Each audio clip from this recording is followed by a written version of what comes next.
Ipinagkanulo ng asawa't biyenan, ibebenta ang isa sa kambal kong anak, habang ako'y bilanggo sa sarili kong katawan. Pabigat ka lang, bulong ng lalaking pinangakuan ko ng habambuhay. Ngunit sa isang kisap mata, magbabago ang lahat. Hindi ako ang biktima sa kwentong ito. Ako ang magiging bagyo. Sino sa kanila ang unang babagsak sa paghahari-harian na binuo mula sa aking mga abo? Nagsimula ang lahat sa isang tinig. Hindi sa liwanag, hindi sa sakit, kundi sa isang pamilyar na boses na tila kutsilyong humiwa sa namamanhid kong kamalayan. Nakalutang pa ang diwa ko sa isang lugar sa pagitan ng panaginip at ng katotohanan, isang makapal na hamog kung saan walang bigat ang aking mga paa, walang pakiramdam ang aking mga kamay. Mas makakabuti siguro kung hayaan na lang natin siyang mapayapang mamaalam, para hindi na tayo mahirapan. Ang boses ni Darius, ang asawa ko, ang lalaking pinangakuan ko sa harap ng Diyos, sa hirap at ginhawa. Ang mga salita niya ay malinaw, walang bahid ng pag-aalinlangan, at mas malamig pa kaysa sa hanging nanggagaling sa aircon ng silid na ito. Isang puwersang hindi ko maipaliwanag ang humila sa akin mula sa hamog. Biglang nagkaroon ng bigat ang aking katawan. Biglang nagkaroon ng kirot sa aking dibdib. Sinubukan kong imulat ang aking mga mata. Ibuka ang aking bibig. Itaas ang aking kamay para sabihin, Darius, narito ako. Naririnig kita. Ngunit walang sumunod. Walang gumalaw. Ang tanging naganap ay ang pagwawala ng aking puso sa loob ng dibdib ko. Isang mabangis na pagpintig na tila gustong kumawala sa kulungang ito na gawa sa laman at buto. Ang mga alaala ay bumuhos na parang sirang gripo. Ang altar, ang puting bestida, ang kanyang mga pangako. Hindi kita iiwan, bulong niya noon sa aking tainga habang isinusuot ang singsing sa nanginginig kong daliri. Kasinungalingan. Lahat pala ay isang matamis na kasinungalingan. Maya-maya, naramdaman ko ang marang pagbukas ng pinto. Isang anino ang lumapit sa aking higaan. Ang amoy ng mamahaling pabango na hinaluan ng antiseptic na alcohol ay kumalat sa hangin. Si Doña Celestina. Naramdaman ko ang kanyang kamay na suot-suot ang mga gintong singsing na marahang humaplos sa aking buhok. Isang haplos na puno ng pagkukunwari. Anak, nandito lang kami. Sabi niya sa tinig na ginagamit niya tuwing kausap ang mga madre sa parokya. Isang tinig na matamis at puno ng pekeng awa. Ngunit nang bumaling siya kay Darius, ang tamis ay naglaho na parang bula. Ang kanyang bulong ay tila huni ng isang ahas, puno ng kamandag at pagkalkula. Tumawag si Kendra. Naitanong na niya sa bangko. Kailangan lang ng death certificate para ma-release ang insurance. Iyon ang ikalawang sampal. Mas malakas, mas nakapaninira. Hindi lang pala nila ako gustong pabayaan. Pinaplano na nila ang aking kamatayan. Ang buhay ko, ang pag-ibig ko, ang lahat ng sakripisyo ko ay may presyo na pala. Ang halaga ng isang insurance policy. Ang pangalan ni Kendra, isang multo mula sa nakaraan na palagi kong sinusubukang iwaksi sa aking isipan, ay kumpirmasyon ng lahat ng aking mga pinakamasamang takot. Narinig ko ang mahinang pag-aalala sa boses ni Darius. Paano ang mga bata, ma? Doble ang gastos. Mga anak ko, ang kambal ko, ang mga anghel na hindi ko pa man lang nayayakap. Ang sagot ni Celestina ang tuluyang dumurog sa anumang natitira pa sa akin. Huwag kang mag-alala riyan. Mahina niyang sabi na para bang isang sikretong negosyo lang ang pinag-uusapan nila. May kilala akong mag-asawang matagal nang hindi magkaanak. Mayaman, mula sa probinsya, handa silang magbayad ng malaki para sa isa.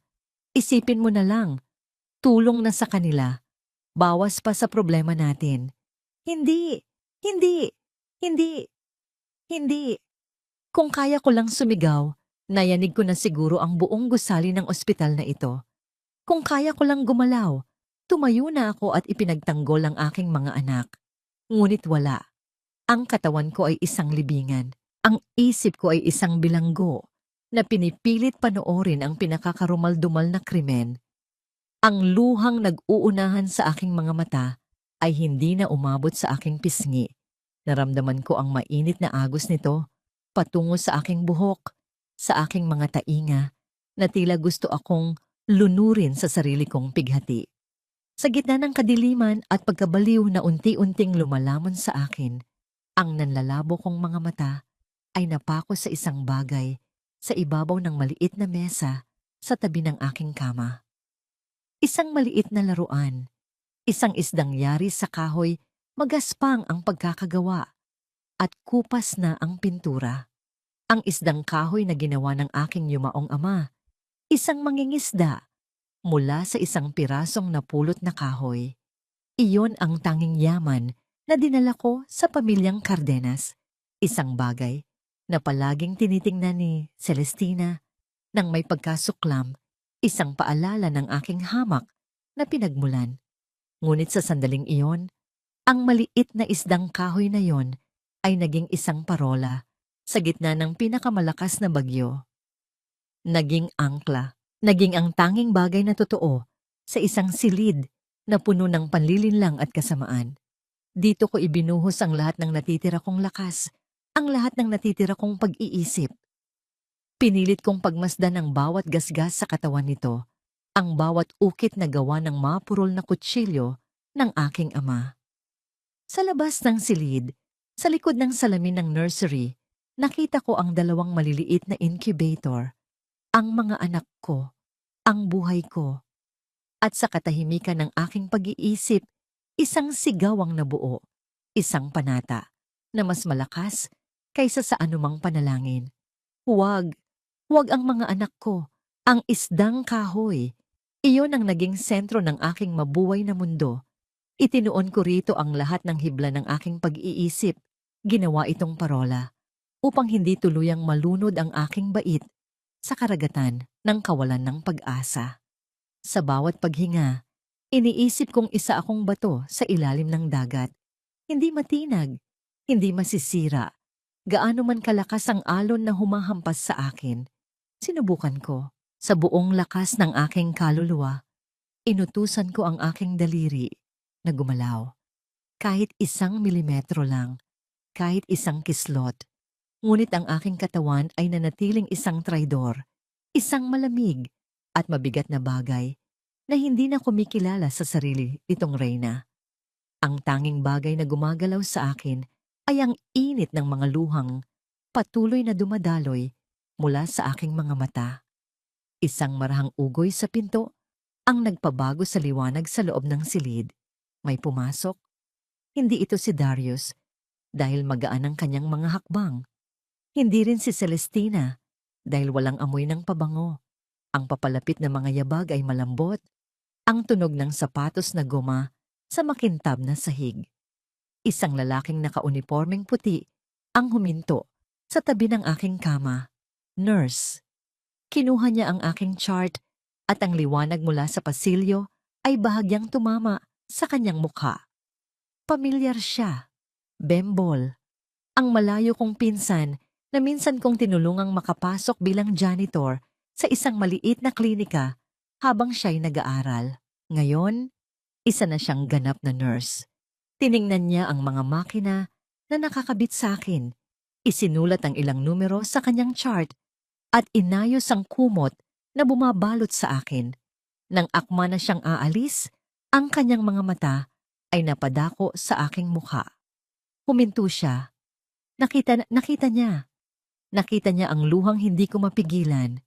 Lumapit siya at sa unang pagkakataon, sa loob ng maraming araw, isang tao ang tumingin sa akin hindi bilang isang pabigat o isang investment, kundi bilang isang tao. Tumingin siya sa direksyon ng aking mga mata at nakita niya ang isdang kahoy sa mesa. Napangiti siya ng bahagya, isang ngiting malungkot. Ako na po ang naglagay niyan dyan, Ate Maris. Bulong niya, ang kanyang boses ay puno ng respeto. Nasa bulsa po kasi ng damit ninyo. Naisip ko, baka gusto ninyong makita. Sa isang iglap, bumalik sa akin ang isang alaala. Si Bembol, payat at mahiyain, nakatayo sa labas ng maliit na apartment na inuupahan ko noon. Kakatapos lang ng kanyang klase at iniabutan ko siya ng isang plato ng kanin at pritong isda. Salamat po, Ate Maris, sabi niya noon. Ang kanyang mga mata ay nangingilid sa pasasalamat. Balang araw, babawi po ako sa inyo. Ang utang na loob, isang konsepto na ginamit ni Celestina para gapusin ako, ngunit sa mga labi ni Bembol, ito ay isang pangakong dalisay. Marahan niyang kinuha ang isang piraso ng tissue at pinunasan ng mga luha sa gilid ng yung aking mga mata. Ang kanyang paghihipo ay magalang, maingat, at puno ng awa. Ate Maris, laban lang. Halos pabulong niyang sabi na para bang isang sikretong ibinabahagi niya sa akin. Nang tumalikod siya para umalis, ang pinto ng aking silid ay hindi pa tuluyang nakasara nang marinig namin ang boses ni Darius sa labas. Kausap ang isa pang nurse sa station. Pakidagdagan na lang ang sedative ni Mrs., sabi niya sa isang kaswal na tono, para tuloy-tuloy ang pahinga niya. Kawawa naman, baka stressed pa rin. Nakita ko ang pagbabago sa tindig ni Bembol. Ang kanyang mga balikat ay bahagyang tumaas. Ang kanyang mga kamay ay ikinuyom. Ang utos na yon, na sa pandinig ng iba, ay tila nagpapakita ng pag-aalala, ay narinig naming dalawa bilang isang hatol.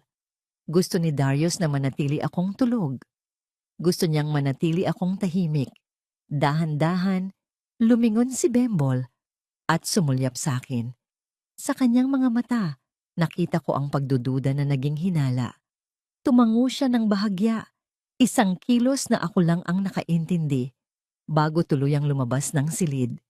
Pinanood ko siyang huminto sa nurse's station, kunwari may inaayos na papeles.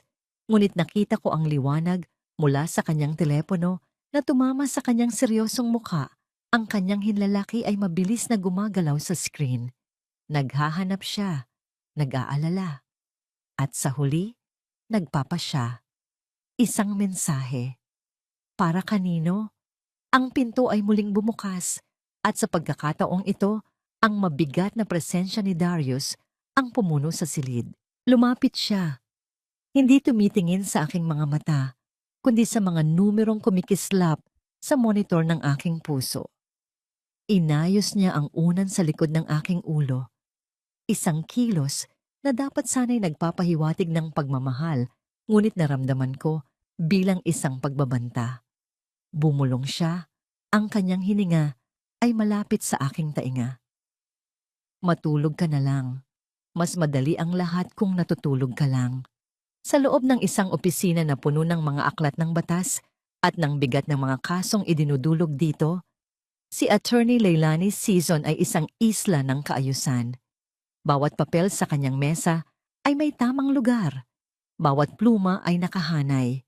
Ang kanyang buong mundo ay pinapatakbo ng lohika at ng mga ebidensya. Ngunit isang marahang panginginig mula sa telepono sa ibabaw ng mesa ang pumutol sa kanyang pag-iisip. Isang hindi rehistradong numero. Attorney. Lai? Pinsan po ako ni Mariciel. Sa tingin ko po, kailangan niya ng tulong. Ang pangalang Mariciel ay isang pinto. Isang pinto na sa isang iglap ay nagbukas at mula roon ay bumuhos ang mga alaala na matagal na niyang ikinulong. Ang halakhak ni Maris sa kantin ng kanilang kolehiyo. Ang amoy ng murang kape habang sabay silang nag-aaral hanggang madaling araw. Ang mga pangarap na iginuhit nila sa mga panyo. Si Mariciel, ang kaibigan niyang puno ng liwanag at pag-asa, na huli niyang nakita sa araw ng kasal nito, ang mga mata ay nagniningning. Ang lamig ng propesyon ay biglang napalitan ng init ng pag-aalala. Isinantabi ni Lai ang kasong hinahawakan.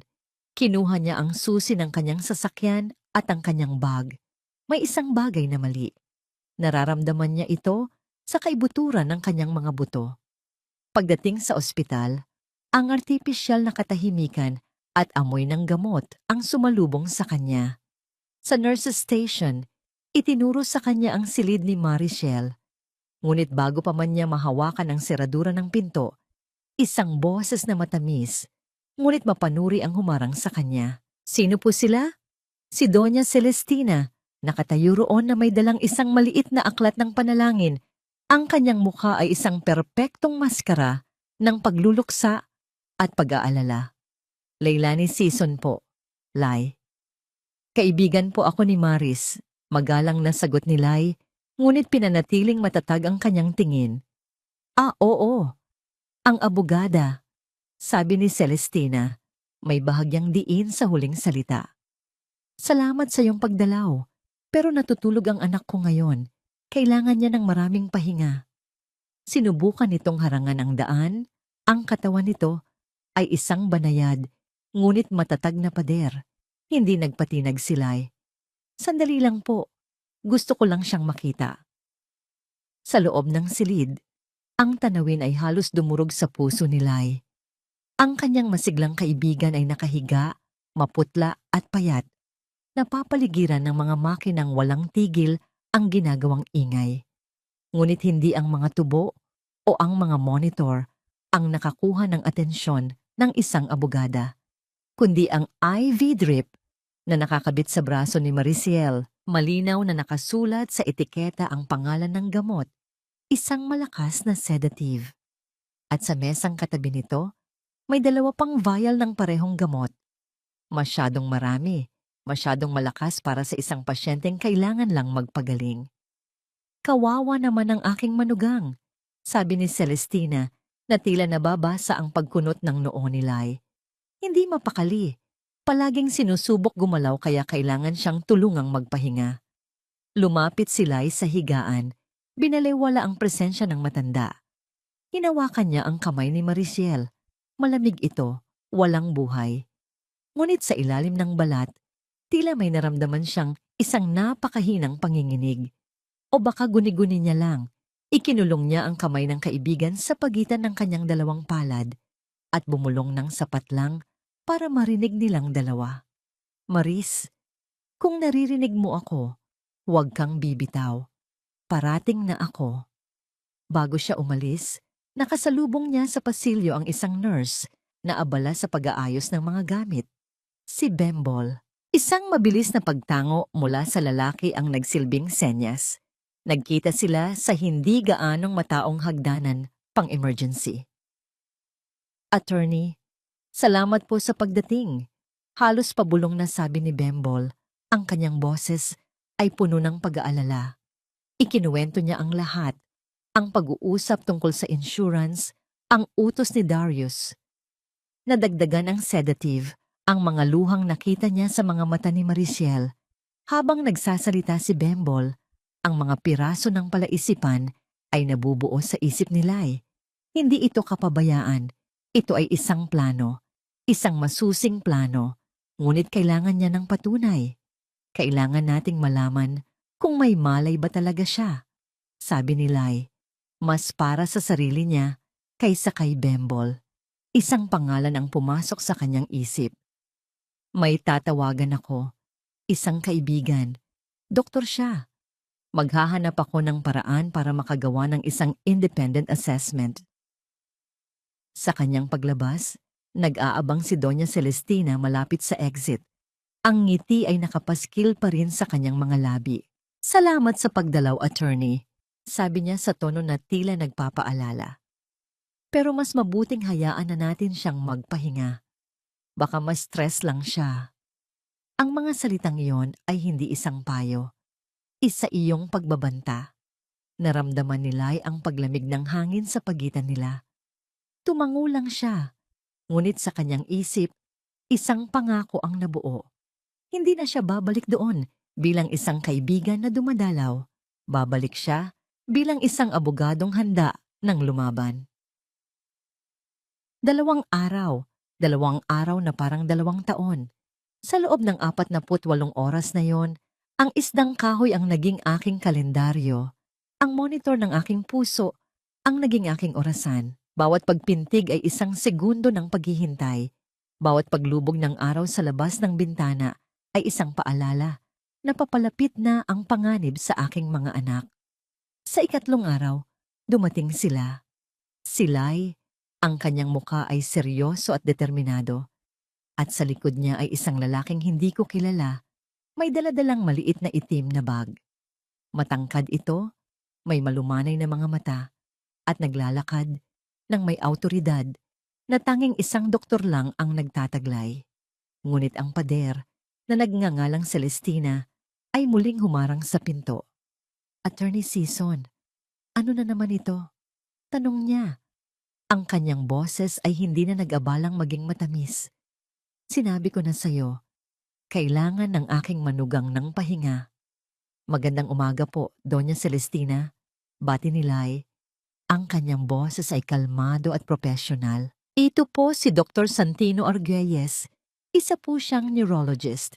Nirekomenda siya ng punong ospital para sa isang routine consultation bilang bahagi ng protocol para sa mga pasyenteng nagkaroon ng post-eclampsia. Karapatan po ito ni Marichelle bilang pasyente.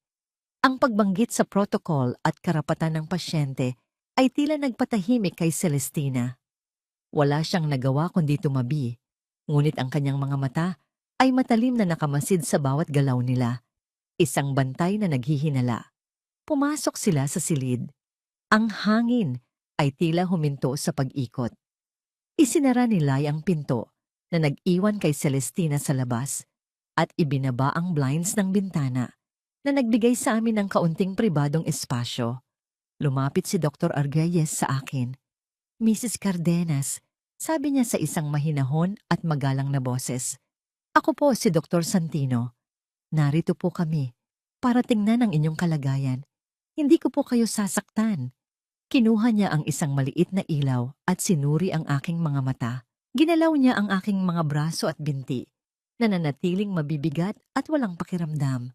Pagkatapos ng ilang sandali ng mga karaniwang pagsusuri, tumingin siya kay Lai at bahagyang tumango. Ito na. Lumapit si Lai sa kabilang bahagi ng aking kama, sa lugar kung saan malinaw kong nakikita ang kanyang mukha. Hinawakan niyang muli ang aking kamay. Maris, bulong niya. Ang kanyang boses ay nanginginig ng bahagya. Maris, kaibigan, alam kong naririnig mo kami. Kailangan namin ng kumpirmasyon. Susubukan natin ang isang bagay. Bumaling si Dr. Santino sa akin. Mrs. Cardenas, Marichelle, makinig po kayong mabuti. Kung naiintindihan ninyo ang sinasabi ko, pumikit po kayo ng 2 beses. 2 beses. Ang pinakasimpleng utos, ngunit para sa akin, ito ang pinakamahirap na hamon. Ipinikit ko ang aking mga mata.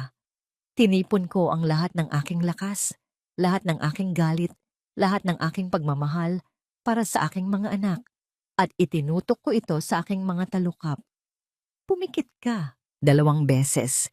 Ang aking mga talukap ay naramdaman kong mas mabigat pa sa semento. Ngunit nagpumilit ako. Una, isang marahan at nanginginig na pagpikit. Pagkatapos, isa pa. Isang pigil na paghinga ang kumawala sa mga labi ni Lai. Nakita ko ang paglaki ng kanyang mga mata. Si Dr. Santino ay nanatiling profesional, ngunit isang bahagyang pagkamangha ang gumuhit sa kanyang mukha. Okay, pagpapatuloy ng doktor. Magaling. Ngayon, para makasiguro tayo na hindi ito nagkataon lang, magtatanong kami. Isang kisap para sa hindi. 2 kisap para sa oo. Maliwanag po ba? 2 marahan, ngunit tiyak na pagkurap. Ang mga luha ay nagsimulang mamuo sa mga mata ni Lai. Maris, ikaw nga yan. Halos hindi niya masabi. Susubukan natin ang isang tanong na kayo lang 2 ang nakakaalam. Sabi ni Dr. Santino, ibinaling ang tingin kay Lai. Tumango si Lai at tumingin ng diretso sa aking mga mata. Maris, noong college tayo, ang pangalan ba ng pangarap nating coffee shop ay Kapit Bisig Cafe? Ang alaala ay sumilay sa aking isipan. 2 dalagang nakaupo sa damuhan, nangangarap habang umiinom ng instant coffee. Isang sikretong ibinaon na namin sa limot. Ngayon, Ito ang magiging susi sa aking kalayaan. Ipinikit ko ang aking mga mata. 1, 2. Sa pagkakataong yun, hindi na napigilan ni Lai ang kanyang mga luha. Tumulo ito sa kanyang pisngi, ngunit may ngiti sa kanyang mga labi. Isang ngiting masakit, ngunit puno ng tagumpay. Kinumpirma ni Dr. Santino ang resulta sa kanyang chart. Ang kanyang pagsulat ay mabilis at tiyak. Ang ebidensya na wala na ang pag-aalinlangan sa silid. Ang natira ay ang malamig at matigas na katotohanan. Buhay ako, gising ako, at nakikinig ako. Hinawakan nila ang aking kamay ng mas mahigpit. Ang kanyang boses ay nawalan na ng panginginig at napalitan ng isang bakal na determinasyon. Tinitigan niya ako, hindi na bilang isang kaibigan na naawa, kundi bilang isang abogadong kumukuha ng testimonya ng kanyang pinakamahalagang kliyente. Maris, sabi niya, ang kanyang boses ay mahina, ngunit umalingaw-ngaw sa buong silid. Huling tanong, at kailangan mong maging matapang. Maris, sinasaktan ka ba nila? Ang tanong ay bumitin sa hangin, mabigat at mapanganib. Ito na ang deklarasyon, ang pagsisimula ng digmaan. Sandali akong naghintay. Inalala ko ang bawat masasakit na salita, bawat planong karumal-dumal, at pagkatapos, sa buong kapangyarihan ng aking kalooban, ibinigay ko ang aking sagot. 2 madiin na pagpikit. Oo, ang 2 pagpikit na yon ay sumira sa lahat ng pader sa pagitan namin ni Lai. Hindi na ako isang pasyenteng walang magawa. Isa na akong testigo. At si Lai ay hindi na lamang isang nag-aalalang kaibigan. Siya na ang aking tinig, ang aking sandata. Nang umalis sila ni Dr. Arguelles, nag-iwan sila ng isang opisyal na medical findings sa aking chart. Isang bombang naghihintay na sumabog. Ngunit bago umalis, bumulong si Lai sa akin. Babalik ako, mag-isa. Huwag kang gagawa ng kahit anong senyales. Maging bato ka ulit. Naintindihan ko. Kailangan naming maging mas matalino kaysa sa kanila. Ang kaalaman na alam na nila na ako'y gising ay ang aming alas. Hindi pa oras para ipakita ito. Kinabukasan, bumalik si Lai. Dala-dala ang isang basket ng prutas, nagkukunwaring isang ordinaryong bisita. Si Celestina, na halatang hindi mapakali dahil sa konsultasyon kahapon, ay hindi umalis sa kanyang tabi. Umupo si Lai malapit sa akin at nagsimulang magkwento tungkol sa mga lumang araw, sa aming mga propesor, sa mga kalokohan namin, mga kwentong alam ni Celestina na wala siyang masasabat. Naalala mo ba, Maris? Sabi ni Lai, habang binabalata ng isang mansanas, yung lumang apartment mo, yung laging nasisira ang gripo, at yung may-ari na laging naniningil ng upa ng maaga. Ang bawat salita ay may dalang kahulugan. Ang bawat tanong ay isang piraso ng mapa. Ito ang simula ng aming laro. Nagpatuloy siya. Ang sabi mo noon, lahat ng mahahalagang papel mo, tulad ng birth certificate at land title ng tatay mo, ay tinago mo sa isang lugar na hindi nila mahahanap. Nasa bahay pa rin ba? Hinintay niya.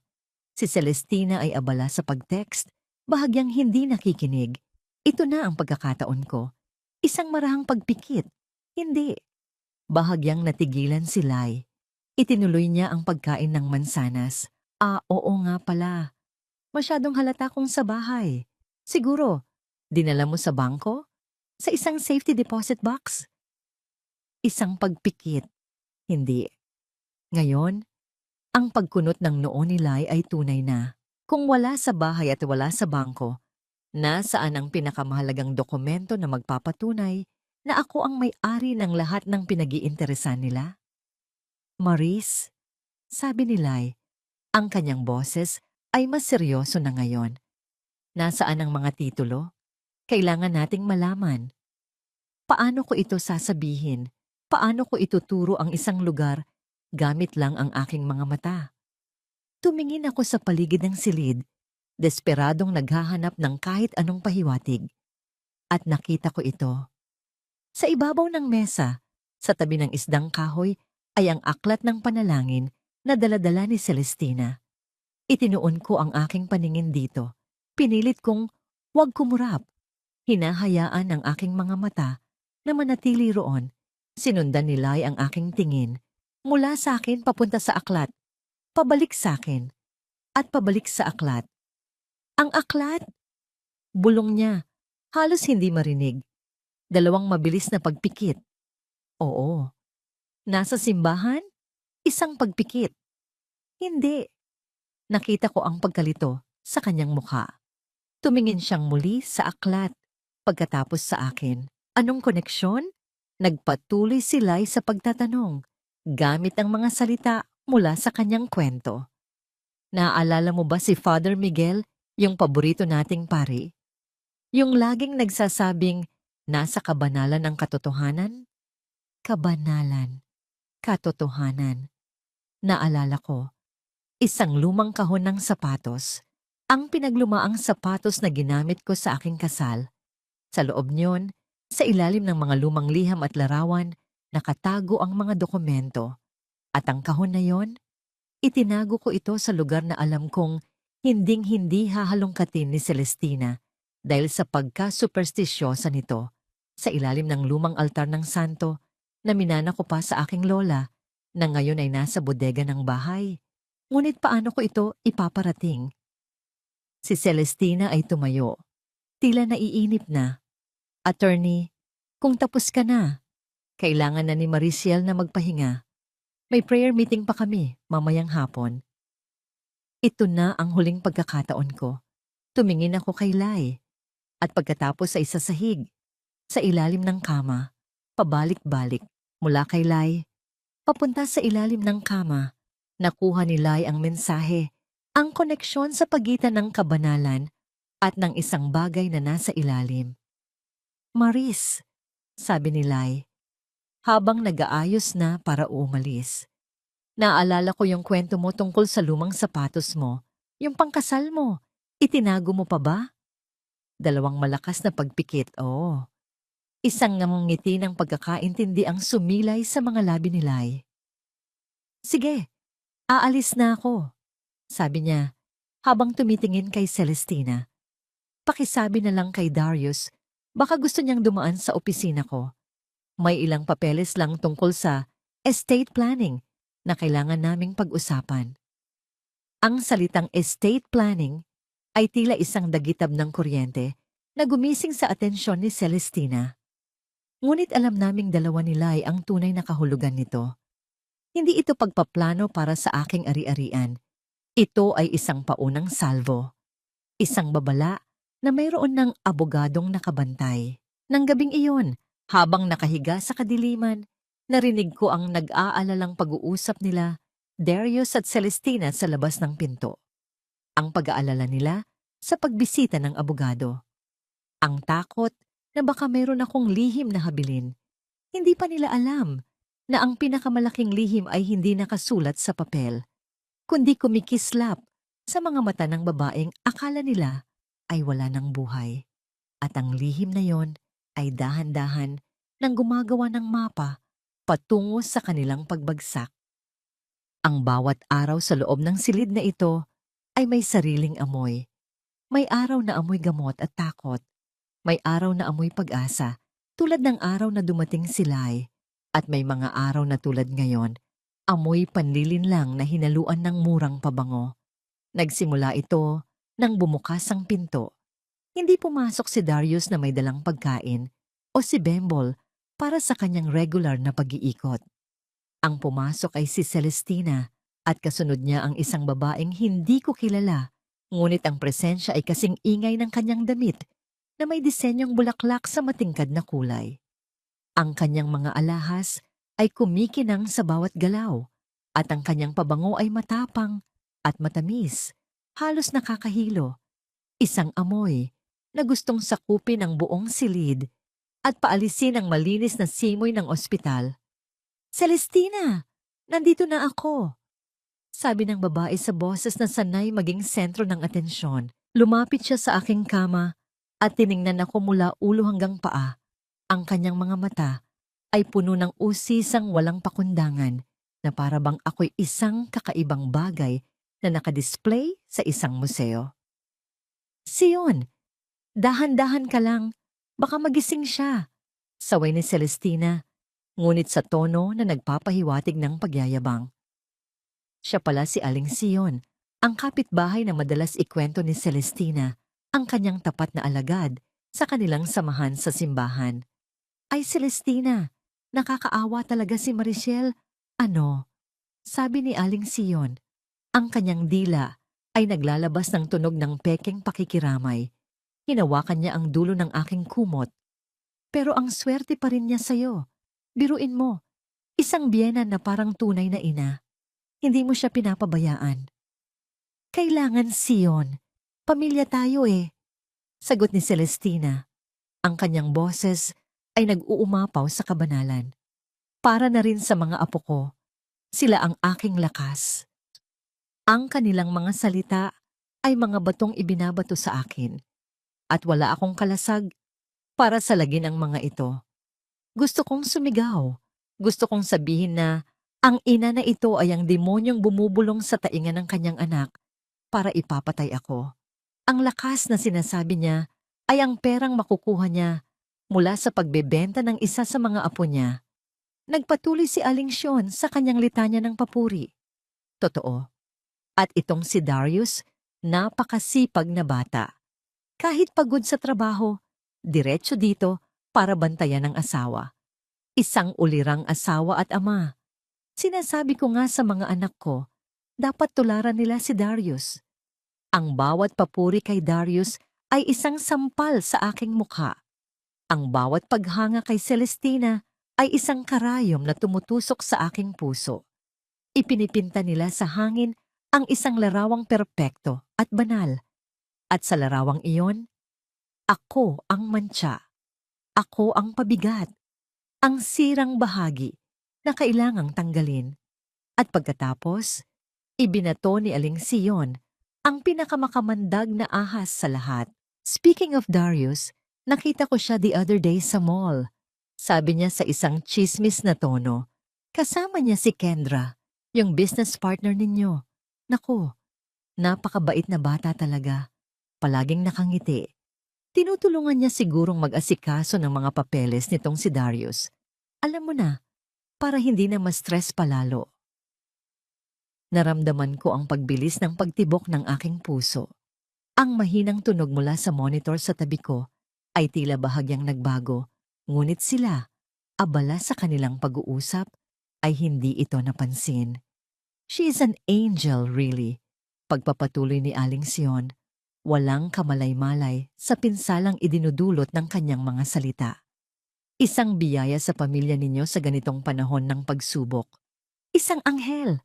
O isang ahas na matagal nang nanunuklaw sa aking likuran.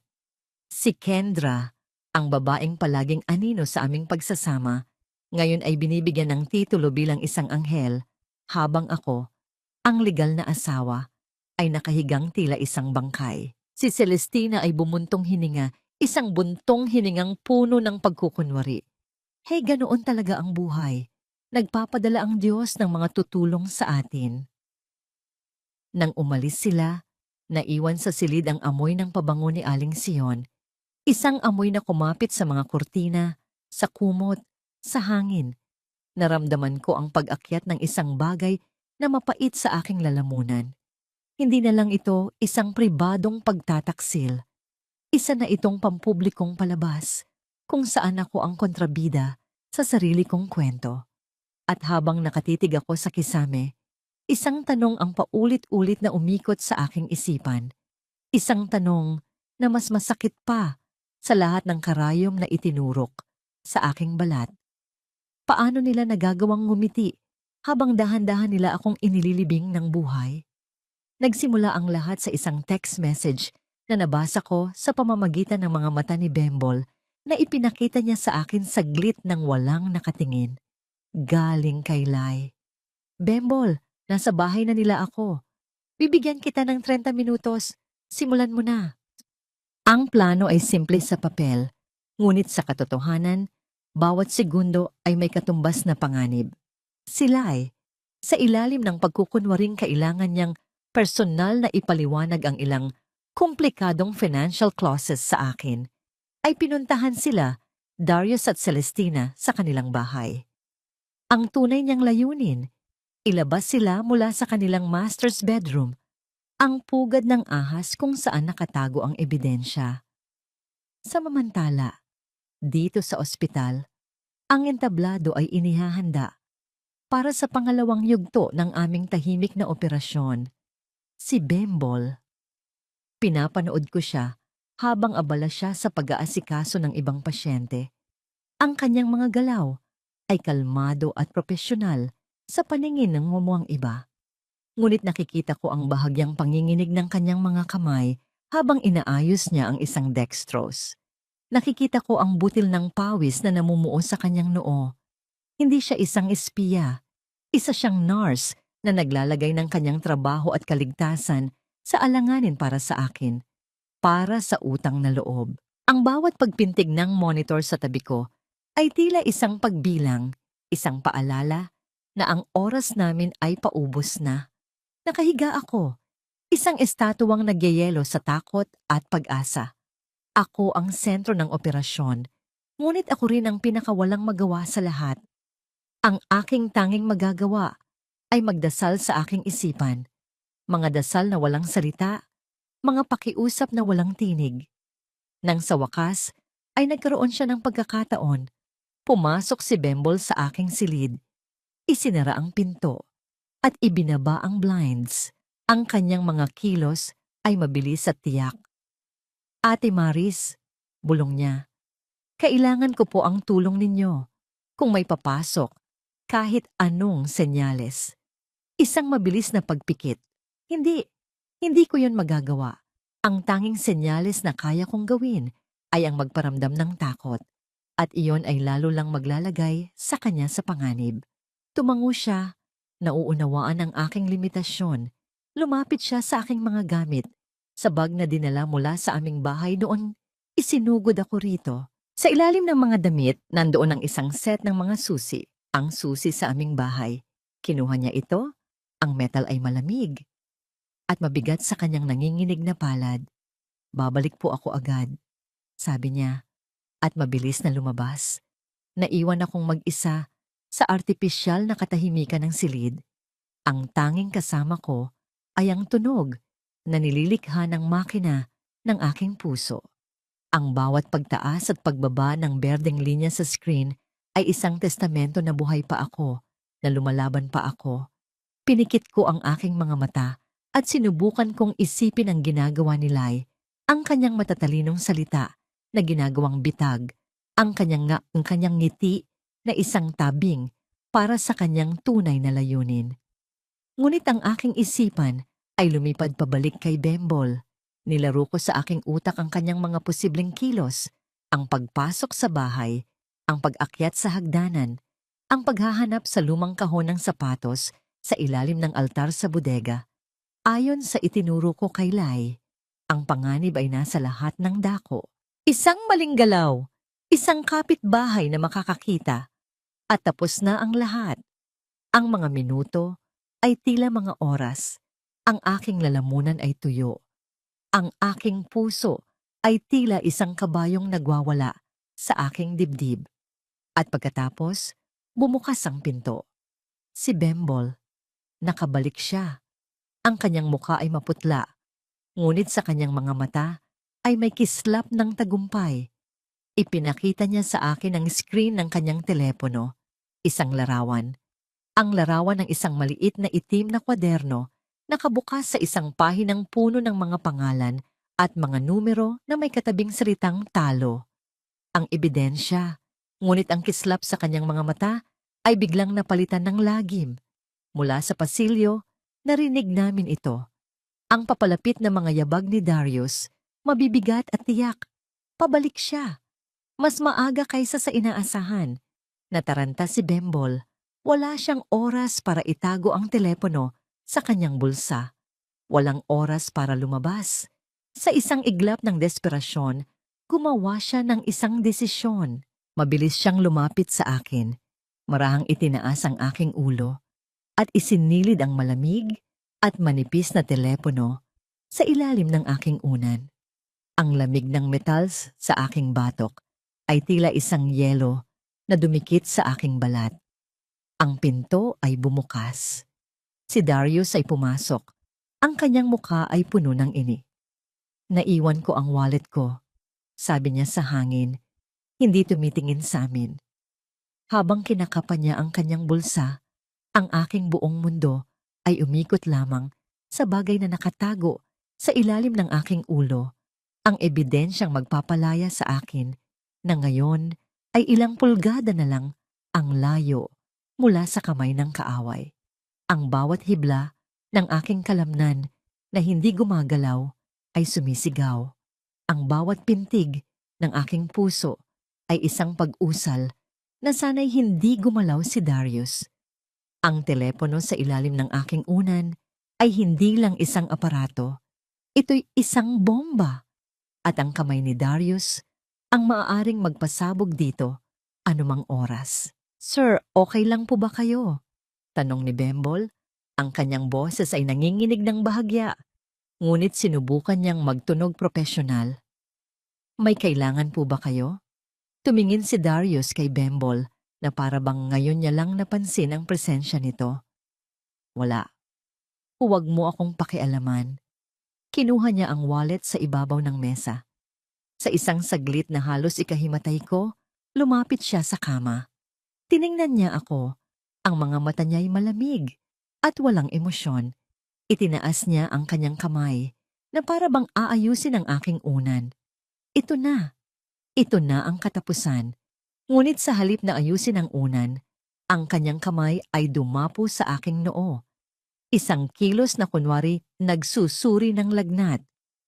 Mainit ka pa rin, sabi niya, mas para sa sarili niya.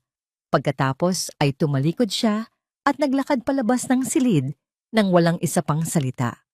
Ang paghinga na hindi ko na malayang pinipigil ko ay kumawala mula sa aking mga baga. Si Bembol ay napasandal sa pader.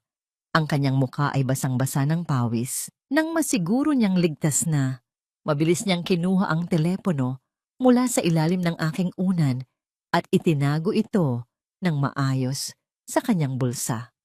Ate, bulong niya, hindi ko na ito uulitin. Masyadong delikado. Isang pagpikit.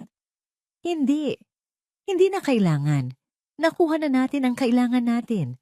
Ang gabi ay dumaan ng mabagal at puno ng pananabik. Alam kong ipinadala na ni Bembol ang larawan kay Lai. Alam kong ang mga piraso ng ebidensya ay unti-unti nang nabubuo. Ngunit isang mas malaking takot ang nagsimulang kumain sa akin. Ang perang kailangan ni Darius ay hindi lamang para sa kanyang mga utang sa sugal. Ito rin ang bayad pinsala para sa isang buhay na sisirain nila, ang buhay ng isa sa aking mga anak. Kinabukasan, ang takot na yon ay nagkaroon ng anyo at tinig. Pumasok si Celestina sa silid, nag-iisa. Ang kanyang mukha ay seryoso, walang bahid ng pekeng awa na karaniwan niyang ipinapakita. May dala siyang telepono at inilagay niya ito sa kanyang tainga. Hindi niya ginamit ang speakerphone, ngunit sa katahimikan ng silid at sa lapit niya sa akin, malinaw kong narinig ang bawat salita mula sa kanyang bibig. Hello? Opo, ako nga po ito. Panimula niya, ang kanyang boses ay tila pang negosyo. Yes, napag-usapan na po namin ng anak ko. Desidido na po kami. Isang sandaling katahimikan, nakikinig siya sa kabilang linya. Tungkol sa arrangement, pagpapatuloy niya, bahagyang ibinaba ang kanyang boses. Gusto lang naming siguraduhin na ang lahat ay maayos at discreet, alam niyo na. Muli, isang paghinto. Opo, healthy po. Parehong malusog. In fact, mas malakas po ang batang lalaki, sabi niya, at ang bawat salita ay tila isang suntok sa aking sikmura. Pinagpipilian nila ang aking mga anak na parang mga hayop sa isang palengke. Okay? So malinaw na po ang usapan ha? Sa parking lot ng simbahan, Pagkatapos ng misa sa linggo, sa gabi, para walang masyadong tao, dadalhin namin ang item at kayo na ang bahala sa cash as agreed. Item. Iyon ang tawag niya sa aking anak. Isang bagay, isang produkto. Huwag po kayong mag-alala. Ang mga papeles aayusin na po namin. May abogado na pong gumagalaw para mapabilis ang adoption process. Lalabas po na legal ang lahat. Isang ngisi ang gumuhit sa kanyang mga labi. Magaling ang aming mga koneksyon. Ibinaba niya ang telepono. Sa isang sandali, tumingin siya sa akin, sa aking mga matang nakabukas at nakatitig sa kawalan. Ngunit wala siyang nakita. O baka naman, ayaw niyang may makita. Para sa kanya, ako'y isang piraso na lamang ng muebles sa silid na ito. Lumabas siya. Iniwan akong mag-isa, kasama ang karumal-dumal na katotohanang aking narinig. Mayroon na silang petsa, mayroon na silang lokasyon, mayroon na silang presyo para sa kaluluwa ng aking anak. Linggo. 2 araw mula ngayon. Ang orasan sa aking isipan ay nagsimulang tumakbo ng mas mabilis. Hindi na sa pagbilang ng mga segundo ng paghihintay, kundi sa pagbilang ng mga huling sandali bago ang isang trahedyang hindi ko kayang pigilan. Tumingin ako sa isdang kahoy, ang aking tanging kakampi. At sa kauna-unahang pagkakataon, hindi na ito simbolo ng pag-asa, kundi isang tahimik na saksi sa isang krimeng malapit ng maganap.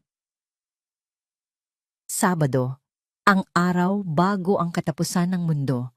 Buong araw, ang aking silid ay naging isang entablado para sa isang dula-dulaan ng kabanalan. Maagang dumating si Celestina, hindi nag-iisa. Kasama niya ang ilang miyembro ng kanilang prayer group, mga babaeng katulad niya na ang mga rosaryo ay kasingkinang ng tsismis sa kanilang mga dila. Dala nila ay mga bulaklak, mga prutas at isang mabigat na aura ng pagkukunwari. Nandito kami, Hija, para ipagdasal ang iyong mabilis na paggaling, sabi ng isa sa kanila habang inaayos ang mga bulaklak sa florera. Ang amoy ng mga bulaklak ay humalo sa amoy ng gamot, lumilikha ng isang matamis, ngunit nakakasukang halimuyak. Manalig ka lang sa Diyos, Mariciel. Sabi naman ng isa pa, lahat ay may dahilan. Ito ay isang pagsubok lamang, isang pagsubok. Kung alam lang nila na ang tunay na pagsubok ay ang hindi pagsabog sa galit habang pinapakinggan ang kanilang mga walang kwentang salita. Si Celestina, ang nanguna sa dasal, nakaluhod sa tabi ng aking kama, ipinikit niya ang kanyang mga mata at itinaas ang kanyang mga kamay sa langit. Ang kanyang boses ay marubdob at puno ng emosyon habang binibigkas niya ang bawat salita ng rosaryo. Ipinapanalangin niya ang aking kalusugan. Ipinapanalangin niya ang lakas para kay Darius. Ipinapanalangin niya ang kinabukasan ng kanyang 2 pinakamamahal na apo. Ang bawat Abaginong Maria na lumalabas sa kanyang bibig ay isang kalapastanganan. Ang bawat Santa Maria, ina ng Diyos, ay isang insulto sa lahat ng mga ina. Paano niya nagagawang hawakan ang rosaryo gamit ang parehong mga kamay na gagamitin niya para ipamigay ang isa sa aking mga anak? Paano niya nagagawang bigkasin ang pangalan ng Diyos habang ang kanyang puso ay puno ng plano ng demonyo? Habang sila'y abala sa kanilang makadiyos na palabas, isang pamilyar na anino ang dumaan sa labas ng bahagyang nakabukas na pinto. Si Bembol, nagkunwari siyang may inaayos sa isang cart ng gamot, ngunit ang kanyang mga mata ay nakatuon sa akin. Sa isang saglit na walang nakatingin, itinaas niya ang kanyang telepono. Isang mensahe ang nakasulat sa screen, ang mga letra ay malalaki para mabasa ko. Handa na ang lahat. Bantayan mo si Maris. Lai. Handa na ang lahat. Ang 3 salitang iyon ay ang manipis na sinulid na aking pinanghawakan. Sa gitna ng dagat ng kanilang mga kasinungalingan, ito ang aking salbabida. May plano sila may gagawin sila. Kailangan ko lang magtiis. Kailangan ko lang manatiling buhay. Nang matapos ang kanilang pagdarasal, sila'y nagpaalam, nag-iwan ng mga pangakong babalik at ng kanilang mababaw na awa. Si Celestina ay nagpaiwan. Lumapit siya sa akin. Ang kanyang mukha ay pagod, ngunit may ngiti ng kasiyahan na para bang isang artista na matagumpay na nagampanan ang kanyang papel. Narinig mo ba yon, Mariciel? Bulong niya. Maraming nagmamahal sa'yo. Maraming nagdarasal para sa'yo. Inayos niya ang kumot sa aking dibdib. Ang kanyang paghipo ay magaan at halos hindi maramdaman. Kaya magpagaling ka na, ha? Para sa mga bata, kailangan ka nila. Tumingin siya sa bintana, sa papalubog na araw. Bukas Linggo, isang napaka-espesyal na araw, isang araw ng bagong simula. Ang kanyang mga salita ay puno ng dobleng kahulugan, isang patalim na nakatago sa ilalim ng isang seda. Isang bagong simula para kanino? Para sa pamilyang bibili sa aking anak? Para sa kanila na malulutas na ang problemang pinansyal? Nang gabing iyon, hindi ako natulog. Hindi ko ipinikit ang aking mga mata. Bawat tunog sa pasilyo, bawat anino sa dingding, ay nagdulot ng matinding kaba sa aking dibdib. Ito na ang huling gabi na buo ang aking mga anak. Ang huling gabi bago ang paghuhukom. Pinagmasdan ko ang isdang kahoy sa ilalim ng liwanag ng buwan na tumatagos sa bintana.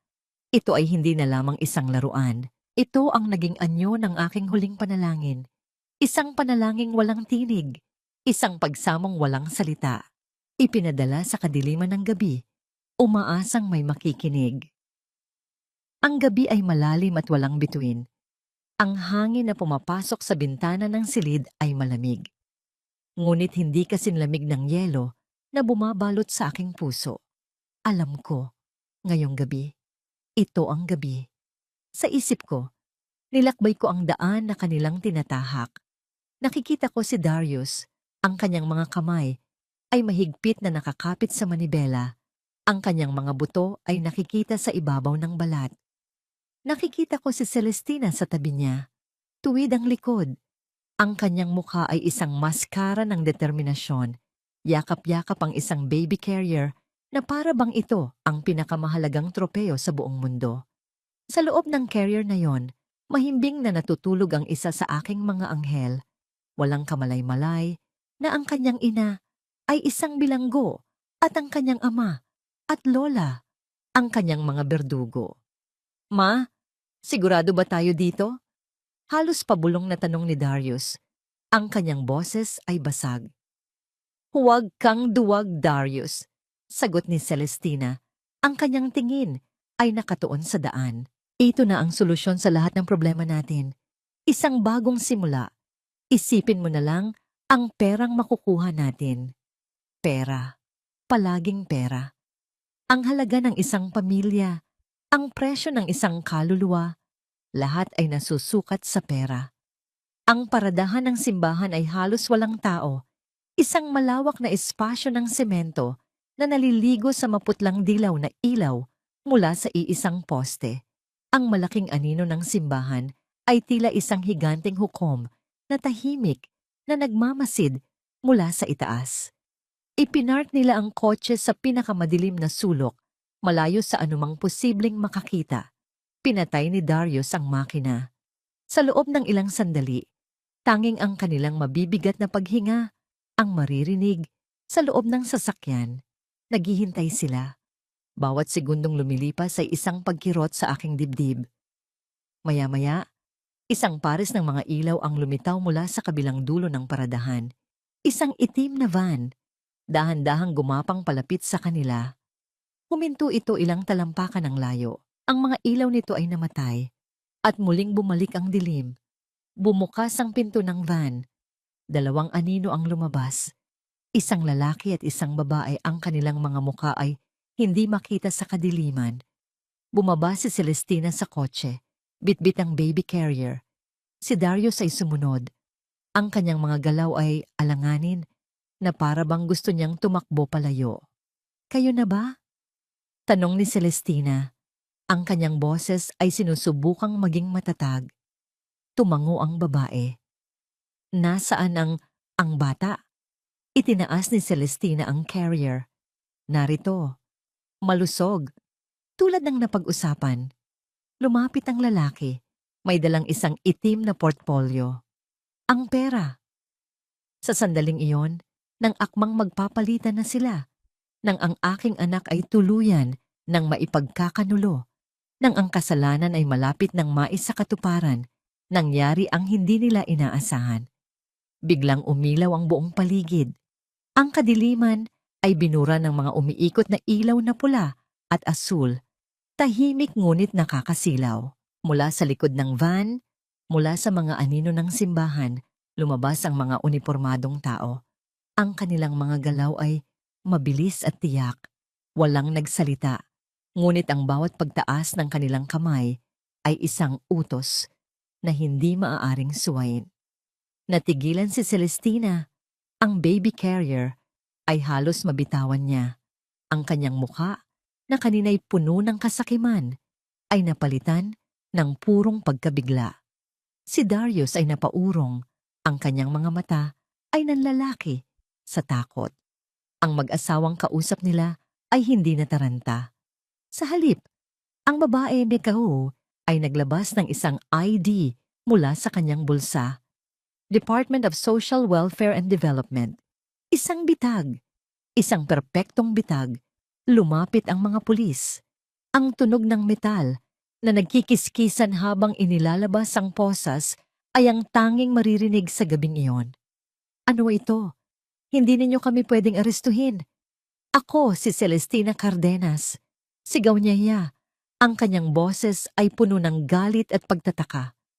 Kilala ako sa parokya. Isa akong lingkod ng Diyos. Ngunit walang nakinig. Kinuha ng babaeng social worker ang baby carrier mula sa kanyang mga kamay. Ligtas na ang anak ko. Si Darius ay tuluyang bumagsak. Nang akmang lalapitan na siya ng pulis para posasan, ang kanyang takot ay naging desperasyon. Itinuro niya ang kanyang ina, ang kanyang daliri ay nanginginig. Ang kanyang mukha ay nababalot ng luha at pawis. Ang lahat ng pagkukunwari, ang lahat ng pagiging anak na masunurin ay naglaho. Siya po ang nag-utos sa akin. Humagulol siya, ang kanyang boses ay umalingaw-ngaw sa buong paradahan. Plano niya po ang lahat. Wala po akong kasalanan. Sunod lang po ako sa utos niya. Ang balita ay kumalat na parang apoy sa tuyong damo.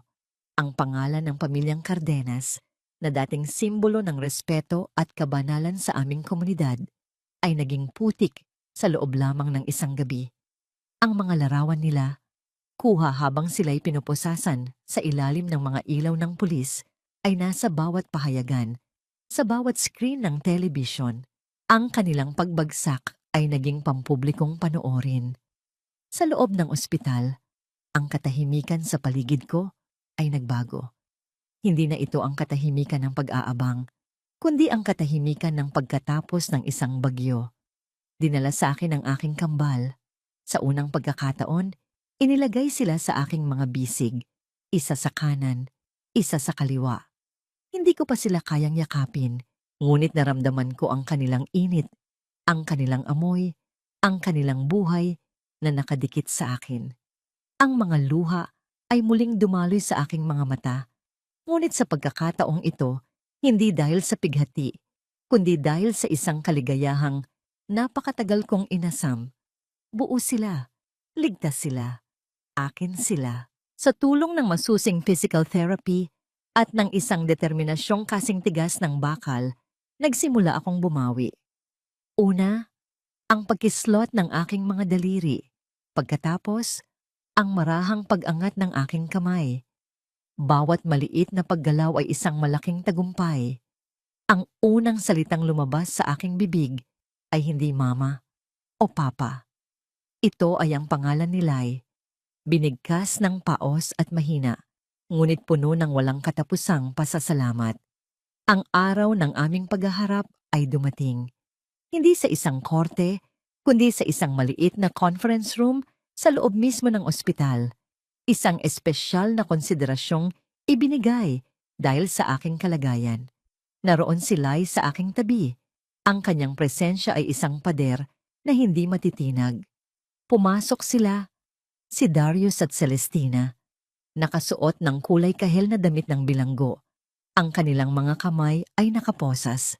Ang dating tindig ni Celestina na puno ng pagmamataas ay wala na. Napalitan ito ng isang hukot na anyo. Ang kanyang mukha ay lukot sa kahihiyan at galit. Si Darius naman ay hindi makatingin ng diretso. Ang kanyang mga mata ay palaging nakatutok sa sahig. Nasa wheelchair ako. Hindi pa sapat ang lakas para tumayo. Ngunit sa sandaling iyon, mas matatag ako kaysa sa kanila. Si Celestina ang unang nagsalita. Ang kanyang boses ay isang halo ng pagsusumamo at pagbabanta. Mariciel, anak, patawarin mo kami. Nagkamali lang kami ng desisyon. Para rin naman ito sa pamilya. Ang kanyang mga salita ay tila mga tuyong dahon na walang bigat, walang katotohanan. Bago pa niya maituloy ang kanyang kasinungalingan, isang salita ang kumawala sa aking lalamunan. Mahina, ngunit sapat na para putulin ang hangin sa pagitan namin. Tumigil na po kayo. Ang boses ko. Narinig ko ang sarili kong boses. Paos, magaspang, ngunit akin. Sa isang iglap, ang buong silid ay nabalot ng katahimikan. Maging sila'y ay tila nagulat. Itinuon ko ang lahat ng aking lakas para itaas ang aking ulo at harapin si Celestina, mata sa mata. Ang babaeng kinatakutan ko, ang babaeng sinubukan kong paglingkuran ng buong puso, ngayon ay isa na lamang bilanggo sa aking harapan. Mama, sabi ko, at ang salitang iyon ay nagdala ng pait. Sa bawat umaga na ipinagluto ko kayo ng almusal bago ako pumasok sa eskwela. Sa bawat sahod ko na inilaan ko para sa mga gamot ninyo. Sa bawat damit ninyo na nilabhan ko gamit ang sarili kong mga kamay hanggang sa kumapal ang mga kalyo ko. Ganito na lang po ba talaga ako kahamaak sa paningin ninyo? Isang bagay na may presyo, isang problemang kailangang alisin. Walang sagot. Ang maskara ng kabanalan sa kanyang muka ay unti-unting nabitak. Nakita ko ang panginginig ng kanyang mga labi, hindi dahil sa pagsisisi, kundi dahil sa kahihiyan, ang hiya. Iyon ang aking sandata. Dahan-dahan kong ibinaling ang aking ulo, isang kilos na nagdulot ng kirot sa aking leeg, ngunit kinailangan kong gawin. Hinarap ko ang lalaking ni minsan ay hindi nagtangkang salubungin ang aking mga mata. At ikaw, Darius, sabi ko, ang aking boses ay bahagyang lumakas. Napakislot siya na para bang napaso. Tumingin ka sa akin. Dahan-dahan, nanginginig. Itinaas niya ang kanyang paningin. Ang nakita ko sa kanyang mga mata ay hindi pagsisisi, kundi purong takot. Sa harap ng Diyos, nangako ka, sa hirap at ginhawa. Ito ba ang ginhawa, Darius? Ang ipagpalit ako sa pera? Ang ipamigay ang sarili mong anak para lang mabayaran ang mga utang mo sa sugal? Hindi siya umimik. Ang kanyang katahimikan ay ang pinakamatibay na pag-amin. Huminga ako ng malalim.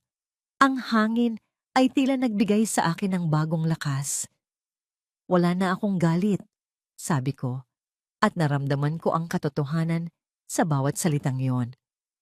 Wala na rin akong awa.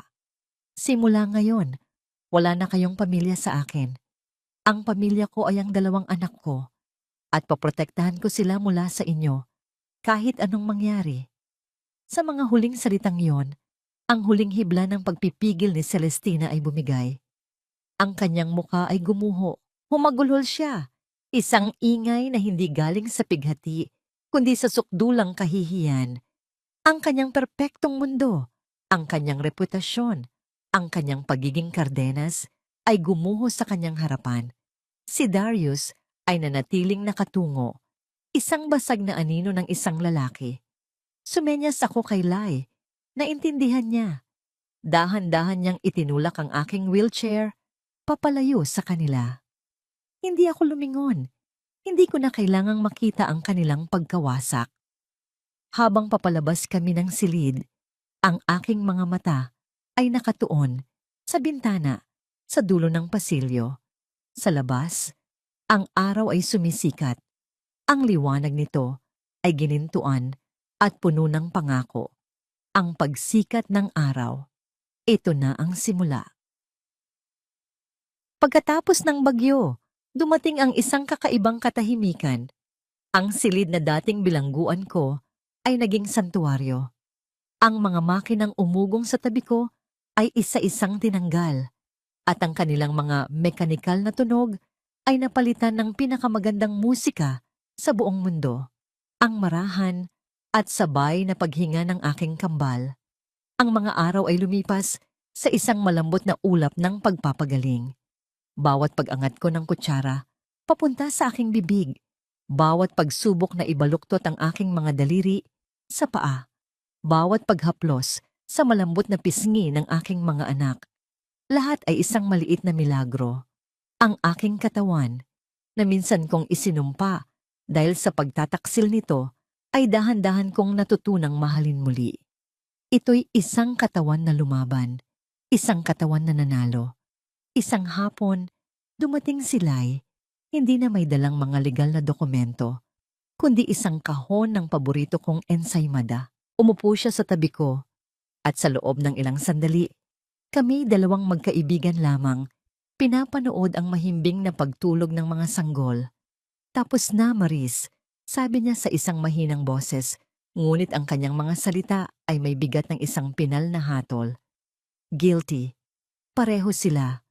Walang piyansa para sa mga kasong ibinintang sa kanila. At ang pinakamahalaga sa lahat, huminto siya at tumingin sa akin. Ang kanyang mga mata ay nagniningning. The court granted you sole and absolute custody of the twins. Sa'yo lang sila. Walang habol. Hindi ako nagsalita. Wala akong mahanap na salita. Sa halip, isang luha ang tumulo mula sa aking mata. Isang butil ng luhang naglalaman ng lahat ng sakit, lahat ng takot, at ngayon, lahat ng pasasalamat. Tumango ako, at sa simpleng kilos na yon, naintindihan na nila ang lahat. Nang sumunod na linggo, nilagdaan ko ang mga papeles. Ang isang bahagi ng maliit na lupang minana ko sa aking ama, ang lupang naging ugat ng kasakiman ni Celestina, ay naibenta. Ngunit hindi ko ito naramdaman bilang isang kawalan. Sa halip, ito'y isang pagpapalaya. Ang lupang iyon ay hindi lamang isang ari-arian. Ito ang huling yakap ng aking ama. At ngayon, gagamitin ko ang yakap na yon para bumuo ng isang ligtas na mundo para sa kanyang mga apo. Isang araw, dinalawa ko ni Lai na may dalang isang malaking rolyo ng papel. Maingat niya itong binuksan sa ibabaw ng aking kama. Isang blueprint, ang plano ng isang maliit na bahay. Hindi ito isang mansyon, hindi ito enggrande. Ngunit sa bawat guhit, nakikita ko ang isang pangarap. Nakikita ko ang isang maliit na kwarto para sa aking kambal na may mga bintanang hahayaan ang sikat ng araw na pumasok. Nakikita ko ang isang munting hardin sa likod kung saan maaari kong itanim ang mga paboritong bulaklak ng aking ina. Nakikita ko ang isang kusina, maliit ngunit sa akin, kung saan lulutuin ko ang mga pangarap namin. At nakikita ko ang isang pinto na isasara ko sa gabi, at alam kong sa likod ng pintong yon, kami ay ligtas. Simple lang, Maris, sabi ni Lai, pero matatag. At higit sa lahat sa iyo, hinaplos ko ang papel, ang aking mga daliri ay marahang gumuhit sa mga linyang naglalarawan ng aming magiging tahanan. Mula sa silid ng mga bata, papunta sa kusina, hanggang sa maliit na beranda sa harap. Ang bawat sulok ay isang pangako. Ang bawat espasyo ay isang bagong simula. At doon, sa gitna ng amoy ng papel at tinta, sa harap ng isang pangarap na iginuhit sa asul, isang bagay na matagal nang natutulog sa loob ko, ang dahan-dahang gumising.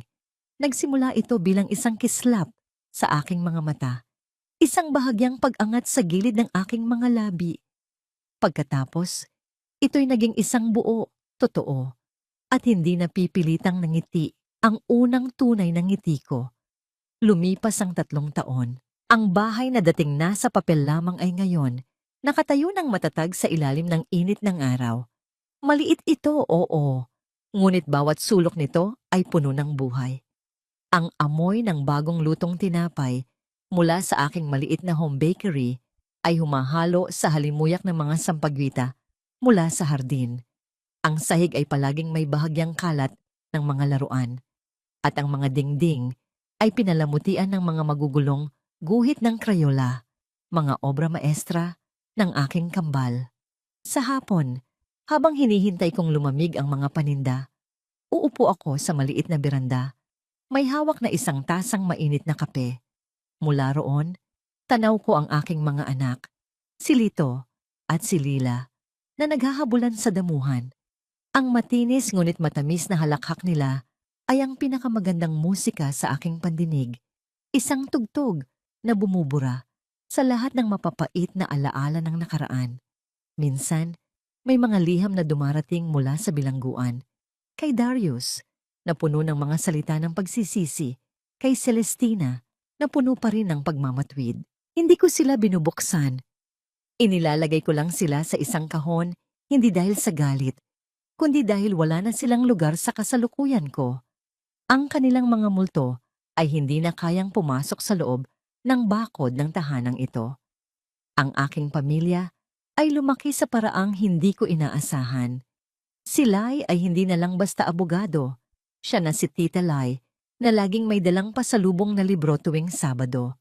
Si Bembol ay si Tito Bembol, ang paboritong kalaro ng kambal, na itinuturing na silang tunay na mga pamangkin. Sila ang mga haligi na tumulong sa aking itayo muli ang aking mundo. Pinatawad ko na ba sila? Ito ang tanong na minsan ay bumubulong sa aking isipan sa katahimikan ng gabi. Ngayong hapon, habang pinapanood ko ang aking mga anak na naglalaro sa ilalim ng ginintuang sinag ng araw, nahanap ko ang sagot. Ang pagpapatawad pala ay hindi isang malaking seremonya kung saan iwinawagayway mo ang isang puting bandila. Hindi ito isang salitang binibigkas mo para sa kanila. Ang pagpapatawad ay ang katahimikang nararamdaman ko ngayon. Ito ang init ng tasa ng kape sa aking mga kamay. Ito ang halakhak ng aking mga anak na nagpapangiti sa akin. Ito ang kapayapaan sa aking puso kapag isinasara ko ang pinto sa gabi. Alam na kaming ligtas. Ang pagpapatawad ay ang pagpili na huwag nang bigyan ng puwang ang pait sa isang buhay na puno na ngayon ng tamis. Hindi ko sila pinatawad para gumaan ang kanilang pasanin. Pinatawad ko sila para tuluyan ko ng mabitiwan ang sarili kong bigat. Mula sa aking kinauupuan, natanaw ko ito. Sa ibabaw ng pasimano ng bintana sa sala, kung saan abot ito ng sikat ng araw, ay nakatayo ang isdang kahoy. Kupas na, magaspang pa rin, ngunit para sa akin, ito ang pinakamagandang bagay sa buong mundo. Hindi na ito simbolo ng paglaban, kundi isang paalala. Isang paalala na kahit sa pinakamadilim at pinakamalalim na karagatan ng pighati, ang pag-ibig na totoo, ang pag-ibig ng isang ama, ang pag-ibig para sa mga anak, ay palaging magiging sapat na liwanag para mahanap mo ang daan pauwi. Mama, Mama, tawag ni Lila. Tumatakbo palapit sa akin. Ang kanyang mga kamay ay may hawak na isang maliit na bulaklak na pinitas niya mula sa hardin. Ngumiti ako. Isang ngiting buo, malaya, at nagmula sa kaibuturan ng isang pusong muling natutong magtiwala. Inilatag ko ang aking mga braso para salubungin siya. Dito sa maliit na paraisong ito na itinayo mula sa mga abo ng nakaraan, natagpuan ko ang lahat. Ako ay payapa. Ako ay tahanan. Nan, nan, nan, nan, nan.